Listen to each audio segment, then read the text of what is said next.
সম্মানিত ভাই এবং বোনেরা, আসসালামু আলাইকুম। আশা করি আপনারা সবাই ভালো আছেন। আজকে আমি আপনাদের সঙ্গে শেয়ার করব যে আমাদের গত চালানটা ছিল সবার জন্য কিন্তু একটা লসের চালান।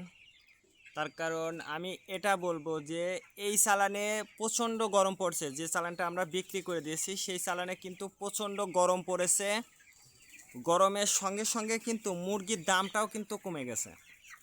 তো এই পরিস্থিতিতে আমরা যে মুরগিটা বিক্রি করেছি, এই মুরগি বিক্রি করার পরে আমাদের কত টাকা লাভ হয়েছে, কত টাকার মুরগি কিভাবে কোথায় বিক্রি করেছি, A to Z আমি আপনাদেরকে আজকে শেয়ার করব এই ভিডিওর মাধ্যমে। বিশেষ করে যারা নতুন উদ্যোক্তা আছেন বা নতুনভাবে খামার শুরু করতে চাচ্ছেন, এই ভিডিওটা তাদেরই জন্য। তার কারণ আপনি যদি খামারের বিষয়টা সম্পর্কে না জানেন, বিশেষ করে আপনি মার্কেটিং বিষয়টা যদি আপনি না জানেন, সেক্ষেত্রে কিন্তু আপনার লসের সম্মুখীন হতে হবে। তার কারণ আপনার মার্কেটিংটা কিন্তু খুবই গুরুত্বপূর্ণ। আপনার ব্রয়লার মুরগি শুধু না, আপনি যে খামারটাই করেন না কেন, যে ব্যবসাটাই করেন না কেন, যদি মার্কেটিংটা যদি আপনি ভালোভাবে করতে না পারেন, সেক্ষেত্রে আপনার লসের সম্মুখীন হতে হবে। তে আমরা গত চালানে আপনারা জানেন যে আমরা যে মুরগিটা বিক্রি করে দিয়েছি, এই মুরগিটা বিক্রি করার সময় কিন্তু আমাদের মুরগির একেবারে দাম ছিল না। আমরা 38 টাকা করে কিন্তু আমরা পাইকারি অনলি মাত্র, একটা হচ্ছে 38, একটা হচ্ছে 40, এই মোট 2 ভ্যান আমরা মুরগিটা বিক্রি করি। তে যখন আমরা এই 2 ভ্যান মুরগিটা বিক্রি করি এত কম দামে, তখন কিন্তু আমাদের সম্পূর্ণ লসে ছিল। তার কারণ আপনার মুরগির যদি দামটা না পান, ওজন যদিও থাকে, সেক্ষেত্রেও কিন্তু আপনার লসের সম্মুখীন হতে হবে। তো সেক্ষেত্রে আমরা লাভ করলাম কিভাবে? তাহলে প্রশ্ন থেকেই থাকে। তার কারণ ওই গরমে কিন্তু শুধু আমার না, আমার যেহেতু আমার বাচ্চাকালে অনলি মাত্র কয়েকটা মুরগি মারা যায়, তারপরে আলহামদুলিল্লাহ আমাদের বড়কালে কোনো মুরগি মারা যায় নাই গরমে। যদিও গরম প্রচণ্ড ছিল, কিন্তু অন্যান্য ভাইদেরকে দেখলাম যে প্রচুর মুরগি মারা গেছে। তো আলহামদুলিল্লাহ আমাদের একটা মুরগিও মারা যায়নি গরমে, শুধু বাচ্চাকালে কয়েকটা মারা গেছে। তো সেক্ষেত্রে আমি আপনাদেরকে এটা বলবো যে আমাদের গত চালানটা ছিল পুরোপুরি লসের চালান। আমাদের মুরগির ওজন থাকলেও মুরগির দাম ছিল না। তো মুরগির যখন দামটা ছিল না, তখন কিন্তু আমি বললাম যে 2 ভ্যান যখন বিক্রি করি, তখন দেখি আমাদের লস একদম পুরোটাই, আমার পুরো চালানটাই লস যাবে। তো সেক্ষেত্রে আমাদের আসলে লক্ষ্যটা ছিল যে আমরা সমান সমান করব, অর্থাৎ লসও যাবে না, লাভও হবে না, এইরকম একটা সমন্বয় করে আনার চেষ্টা করতেছিলাম। তো সেক্ষেত্রে আমরা মার্কেটিংটা একটু ভিন্নভাবে করি। আমরা একেবারে খুচরা লেভেলে মুরগিটা বিক্রি করা শুরু করলাম। তার কারণ যদি আমরা খুচরা লেভেলে মুরগিটা বিক্রি না করতাম, তাহলে কিন্তু আমাদের কিন্তু লস হয়ে যেত। তো সেক্ষেত্রে আমরা কত টাকার মুরগি বিক্রি করেছি এবং আমাদের কত টাকা খরচ, অর্থাৎ গত চালান আমাদের টোটাল খরচ হয়েছে কত এবং আমাদের কত টাকার মুরগি বিক্রি করছি, এর একটা চালান আমি আপনাদেরকে দেখাই।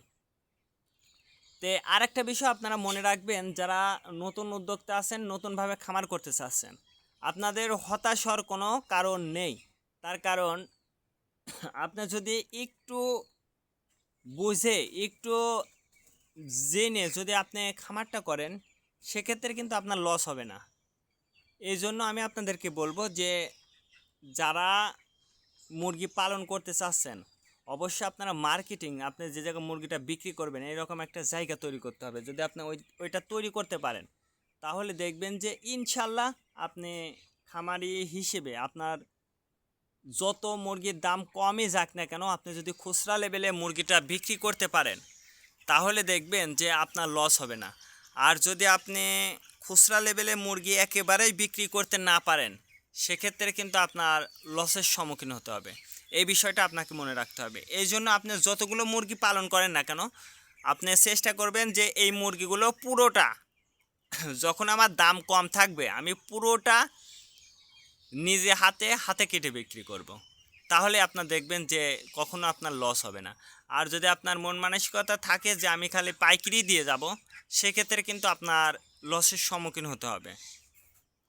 তে আমি আপনাদেরকে দেখাই যে আমাদের গত চালানে আয় ব্যয়ের হিসাবটা আমি আপনাদেরকে দিই।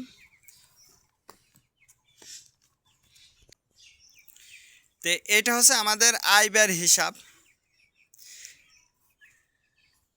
আমাদের এই বাচ্চাটা যে গত চালানে যে মুরগিটা ছিল, আসলে সেই মুরগিটার বাচ্চাটা ছিল হচ্ছে 13 টাকা পিস। বাচ্চাটা ছিল হচ্ছে 13 টাকা পিস। আর আমরা টোটালি হচ্ছে বাচ্চাটা কিনেছিলাম হচ্ছে গা 6,200 টাকার বাচ্চা কিনেছিলাম। খাবার কিনেছিলাম হচ্ছে 1,16,450 টাকার খাবার। ওষুধ ছিল হচ্ছে 12,000 টাকা। বিদ্যুৎ বিল হচ্ছে 2,729 টাকা। আমরা বোর্ডিংয়ে যে কাগজটা দিয়েছিলাম সেটা হচ্ছে 200 টাকা। মুরগি ঘরের চুন আমরা দিয়েছি হচ্ছে গিয়ে 300 টাকা। ভ্যান ভাড়া হচ্ছে 440 টাকা। আর মুরগির যে ভাল্ব, এই ভাল্বটা ছিল হচ্ছে 100 টাকা। টোটালি আমাদের এই চালানে খরচ হয়েছিল বাচ্চা ওষুধ এইগুলো মিলে আমাদের টোটালি খরচ হয় হচ্ছে 1,38,419 টাকা। এটা হচ্ছে আমরা ক্রয় করেছি। এবার আমি মুরগিটা বিক্রি করেছি, সেটা আমি আপনাদেরকে দেখাই। দেখেন, আমরা প্রথমে আমি আপনাদেরকে বলি যে আমরা কিন্তু খুচরা মুরগিটা বিক্রি করি। আমাদের মূল লাভ হওয়ার কারণটাই হচ্ছে আমরা হচ্ছে খুচরা হাতে কেটে যেটা বিক্রি করি, সেটা কিন্তু আমরা টোটালি হাতে কেটে মুরগিটা সবচেয়ে বেশি বিক্রি করি হচ্ছে 81,725 টাকা। 81,725 টাকায় আমরা হচ্ছে খুচরা মুরগি বিক্রি করি। আর আমি আপনাদেরকে বলেছি 2টা চালান আমরা শুধুমাত্র ভ্যানে বিক্রি করি, একটা হচ্ছে 18 তারিখ আর একটা হচ্ছে 24 তারিখ। এই দুইটা চালান হচ্ছে আমরা মুরগিটা বাইরে বিক্রি করি, একটা হচ্ছে 48,800 টাকা। আর পরবর্তীতে আমরা মুরগিটা বিক্রি করি 30,800 টাকা আর 48,800 টাকা। এই হচ্ছে আমরা হচ্ছে সবচেয়ে কম দামে মুরগিটা বিক্রি করি। তারপরে আমরা যেটা বিক্রি করি, কার্টুন বিক্রি করি 120 টাকা, বস্তা 950 টাকা, আর লিটার অর্থাৎ হচ্ছে মুরগির যে লিটার সেটা হচ্ছে আমরা 1300 টাকা বিক্রি করি। তে আমরা টোটালি যখন আমরা বিক্রি করি, তে এবার আমাদের লাভ অংশটা কতটুকু হলে সেটা আমি আপনাদেরকে দেখাই। যেহেতু আমরা হচ্ছে মুরগি সব টোটাল যে আমাদের আয়টা অর্থাৎ বিক্রি যা করেছি সেটা হচ্ছে 1,63,695 টাকা আমরা হচ্ছে গিয়ে বিক্রি করি। আর আমাদের খরচ হয়েছিল হচ্ছে 1,38,419 টাকা। এই হচ্ছে আমাদের খরচ।